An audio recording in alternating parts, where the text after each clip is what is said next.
The AOC tweet, which you refer to, reads as follows: young people don't take well to bigoted leaders who attack LGBTQ rights, outlaw abortion, cozy up to gun manufacturers and oil execs, and support a rapist for a president.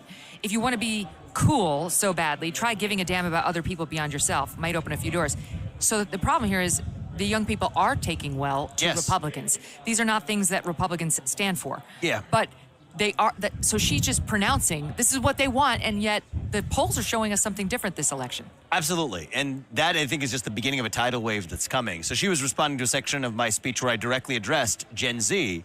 And again, it's fishing in their pond that they're offended by. How to be revolutionary. Absolutely. And I think the revolutionary thing right now is to say something maybe different than what you're expected to say on your college campus. Call yourself a conservative, is what I said. And I do think that that's the more rebellious move today. Totally.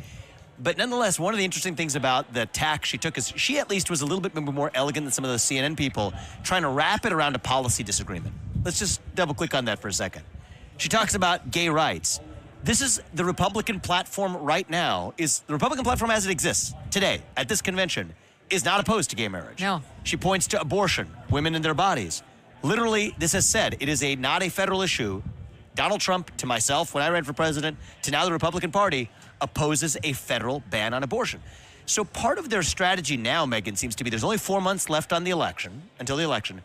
Just tell the voters something other than the Republican policies, because the actual Republican policy platform is quite appealing to most Americans. So we can't compete on that.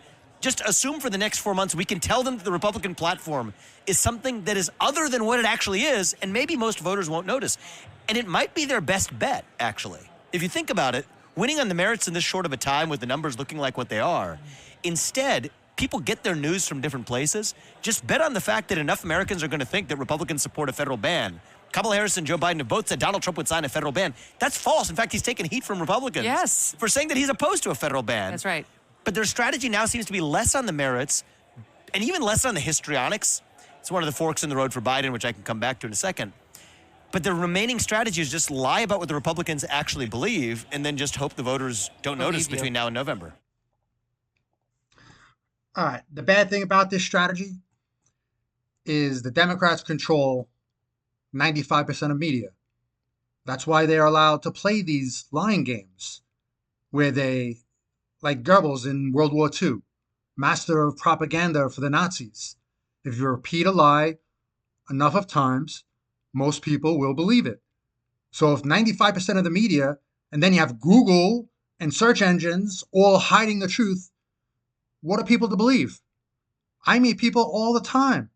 People write in to What Finger News constantly who have no clue what's going on. They're just starting to get interested in news. But the good thing is, anyone who explores in any way, they all turn against the Democrat Party. So remember that. This country's really center-right. The Democrats don't understand that. So that's why the only reason they could even exist is their domination of the media. So that's our number one job when Trump becomes president. We have to tackle the leftist media.